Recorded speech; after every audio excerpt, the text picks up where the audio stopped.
I'm making lunch. Would you like something? No, thank you.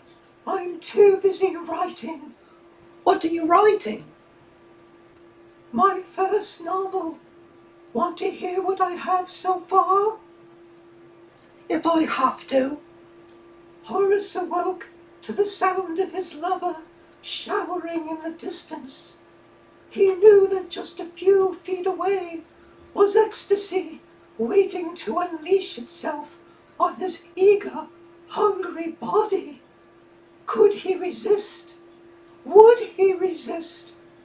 Only the gods knew the answer. So what do you think? It needs work.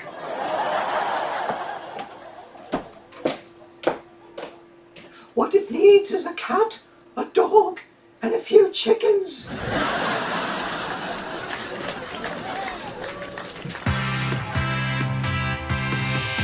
Whatever may come our way, we'll deal with it day to day. We hope you'll be there while we're living in our timeshare.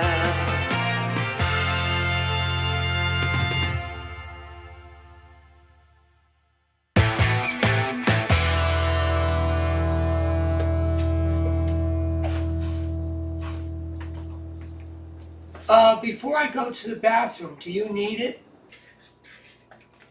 No, I'm fine. What are you doing? What does it look like I'm doing? I'm cooking. Well, at least you're not cleaning. That's coming later. What's my sister doing? She's writing a novel. Really? My sister never showed any interest in writing before. Perhaps she's bored and needs an outlet. You know, I always wanted to be a writer. What stopped you? Lack of talent. That would tend to put a lid on things. Has she read any of her novel to you? She has. And? It needs work. Actually, it needs a funeral service and a quick burial. Well, I'm sure she'll pull it together. I wouldn't hold my breath.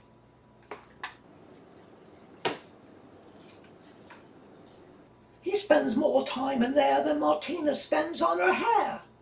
How the hell did she get it to be that color?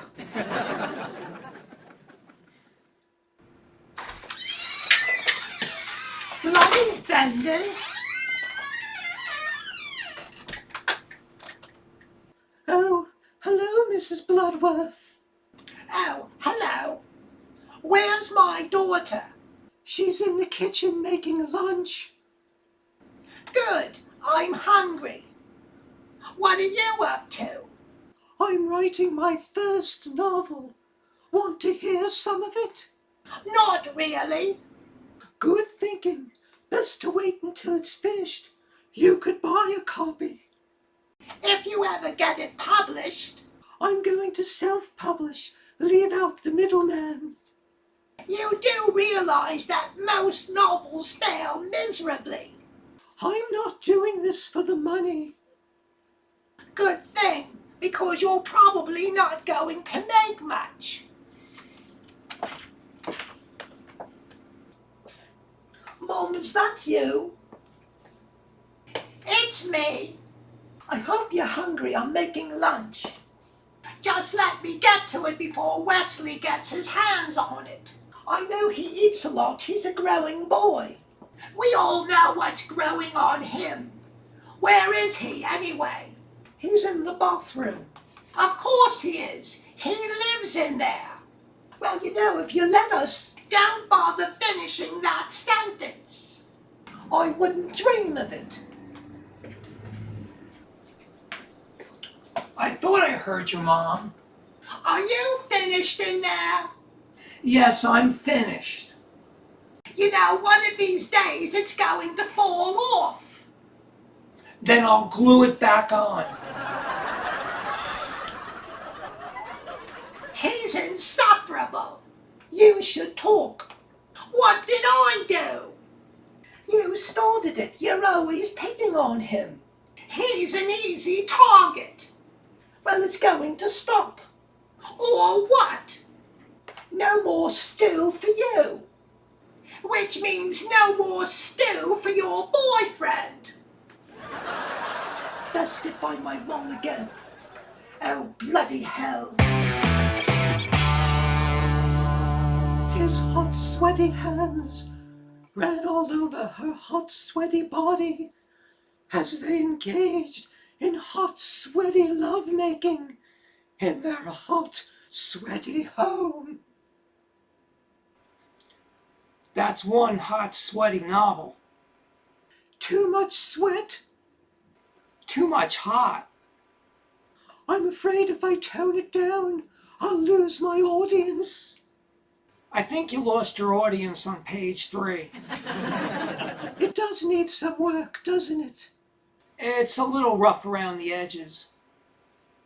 I'll smooth it out. You do that. And while you're at it, lose some of the sweat. Unless, of course, you want to increase air conditioner sales. That's it. I'll release the novel, and then I'll become an air conditioner salesperson. Always good to have a backup plan. I don't understand what the problem was. George, we can't try out sex toys in the store. Hold on. What? George and I went to a sex store to try to spice up our sex life. So you two finally... No, not yet. We tried, but we didn't have much luck. George kept tripping over his... That's okay. You don't have to finish that sentence. This sounds interesting. Maybe I can incorporate it into my novel. Your sister's writing a novel? Yeah, but I think she's misreading her audience a bit. Nonsense. I know exactly what I'm going after. Perverts and weirdos? No, lonely people with lots of disposable income and no one to spend it on. Well, it's good to have a plan. Come on, George. Let's go downstairs and try out our new toy. I can't wait. I just don't know how I'm gonna get that thing to fit around my... And that's enough of that. Have fun, kids. Come on, George.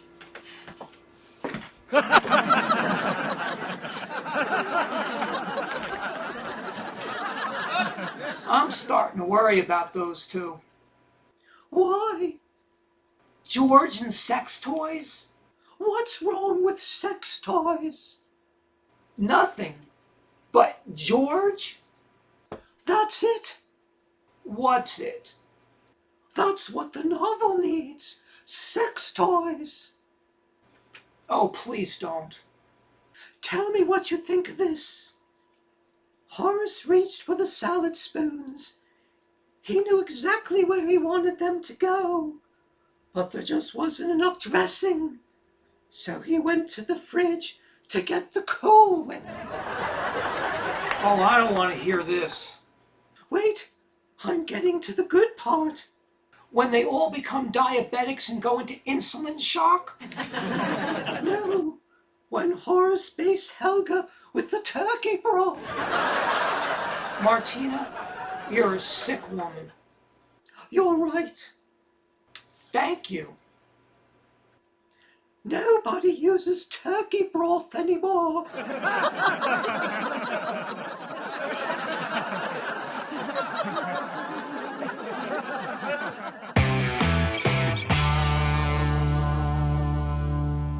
Look, you're my broker.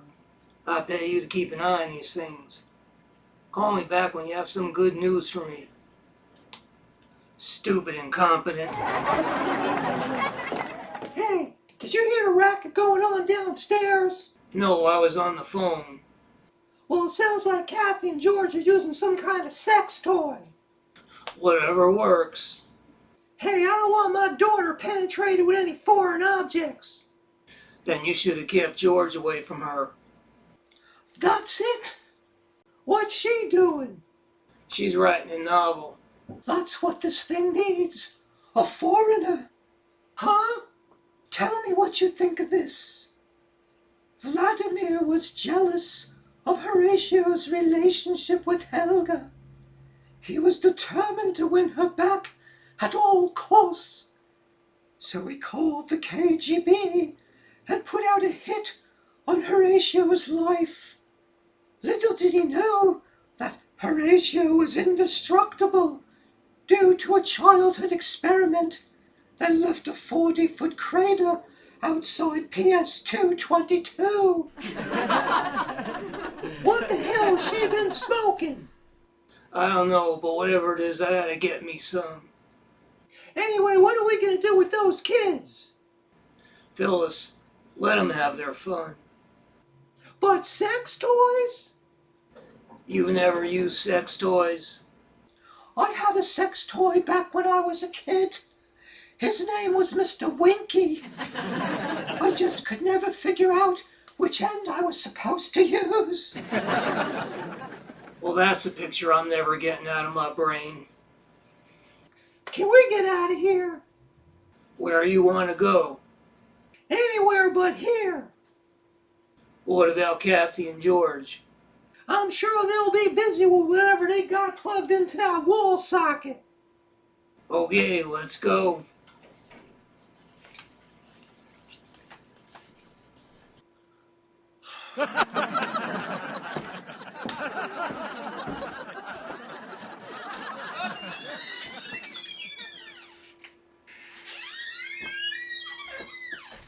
I wonder whatever happened to Mr. Winky. Oh, what's the use? I couldn't use him now anyway. Or could I?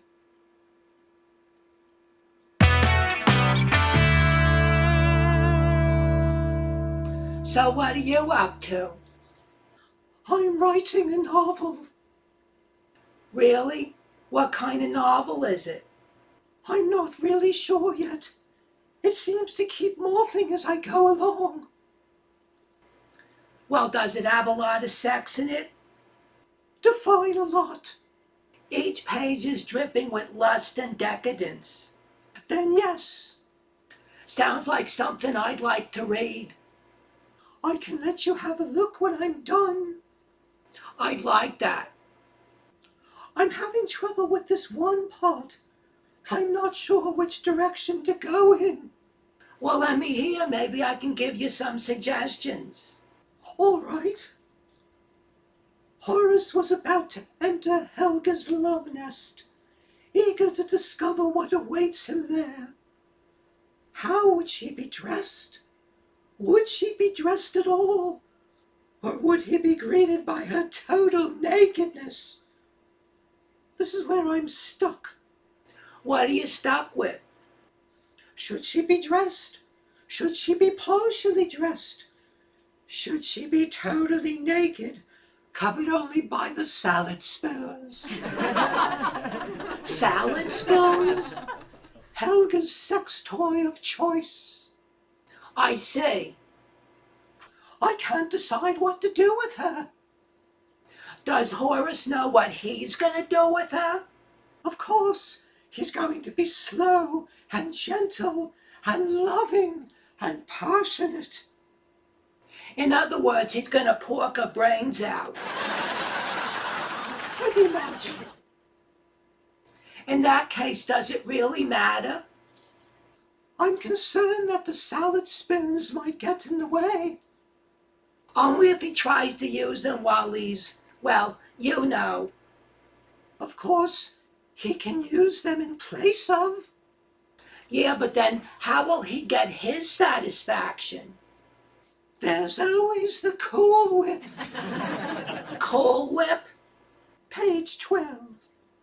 How many pages have you written so far? 17. And how long have you been writing this?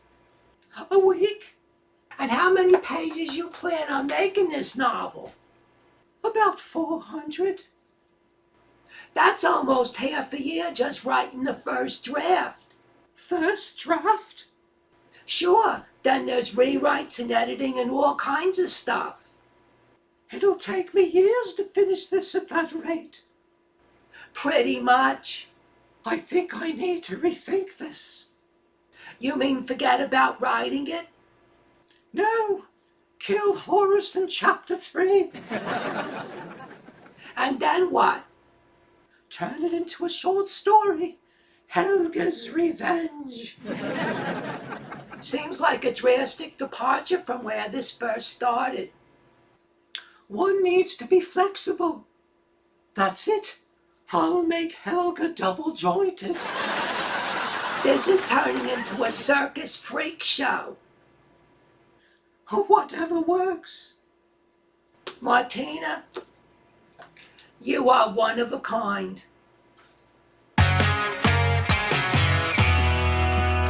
Iggy, you're a man. Last I checked. Of course, these days it's hard to tell. Can I ask you a question? Am I going to be graded on the answer? No, I just need your honest response. I think I could do that. Would you read a sex novel? Is that a trick question? No, it's a serious question. Okay, yeah, I guess. If you were going to buy a sex novel, what would you like to see in it? Are you sure these aren't trick questions? I'm sure. I guess I'd want to see sex. What kind of sex? Do you have a preference? Anything but sheep and goats. Everything else is fair game. Well, I'm not too wild about using electrical appliances. If something short circuits, it could get really messy. So no electrical toys? Unless it was critical to the story. What about salad spoons? Are the characters going to be eating salad? Something entirely different. Then it would seem that salad spoons were unnecessary. It would, wouldn't it? Unless they were going to have an appetizer. That's not a bad idea. A little shrimp cocktail and cocktail sauce. Of course, then Helga might mistake that for Horace. Are those the main characters? They're lovers, I think. You're not sure? I'm debating turning them into pastry chefs and sending them to North Korea. Does this novel have a plot? So far, no. Just a lot of sex. Actually, it doesn't have a lot of that either. Seems like you have a problem on your hands. I really don't want to go back to the drawing board. Maybe what you need is pictures. A graphic sex novel? Sure, why not? Except I can't draw. So then hire someone to be an illustrator. You know, Iggy, you might be onto something. Glad I was able to help. I think I have everything I need now. Good. Now I have a question. Sure. Anything to help. Where was I going? You were heading for the door. How much I remember. I just can't remember why. Maybe you were going to the store? Yeah, but which one? I'm afraid I can't help you there. Maybe retrace your steps? You got anything to draw with? I don't understand. If I'm gonna retrace my steps, I'm gonna need something to retrace them with. Now I'm really confused. I think I'll head back downstairs until I remember what it was I forgot.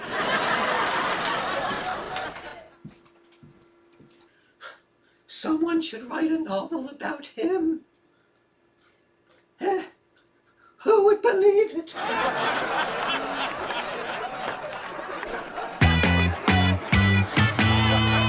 Anyone seen Martina?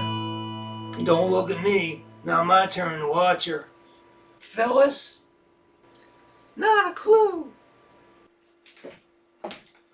She was having problems with her novel, so she went for a walk. She read some more of it to me.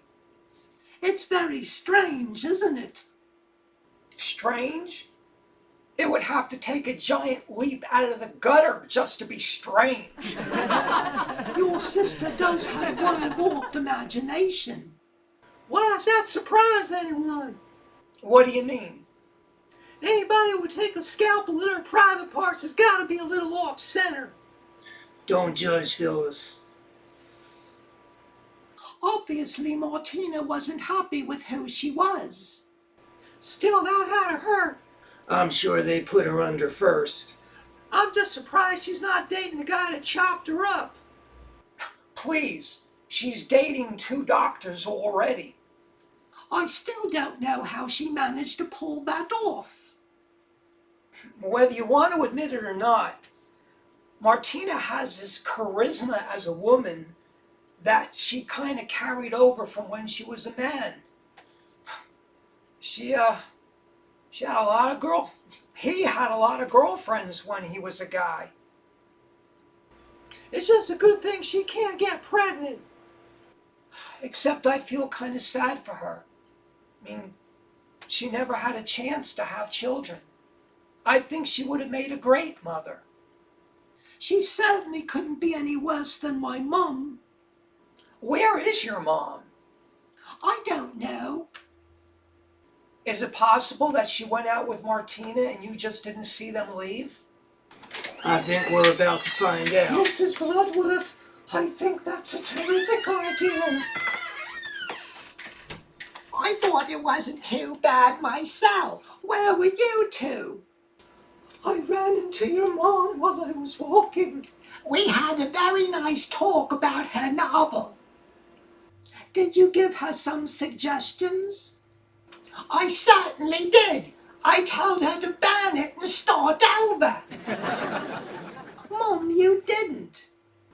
Actually, it was brilliant. It got me thinking. Burn the novel, start a little bonfire, have a little weenie roast, and then it hit me. Any chance it was a meteor? Open up a chain of fast food restaurants. And at each table there would be a story that they could read while they eat. I could knock off several of those a week. It'll be a huge hit. I'm starting to think they took the scalpel to the wrong part of her body. So is this what you're going to do? Oh no. Why not? The overhead would bankrupt me. So she's going back to the drawing board. That should keep her busy for a while. So no novel? Looks like. Damn, I so wanted to find out what happened to Horace and Helga. Oh, they got married and went into the dry cleaning business with Tony Gambini. Unfortunately, Molly got jealous of Helga hanging around Tony all the time and had her rubbed out. Out of despair, Horace hung himself from a mini-mart sign. It was all so gruesome. No doubt about it, they definitely slipped with that scalpel.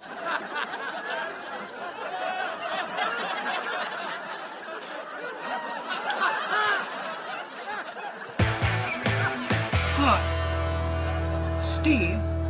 I'm not Captain America Rogers here, with another installment of Timeshare Tidbits. This week, Martina decided to take a crack at writing a novel.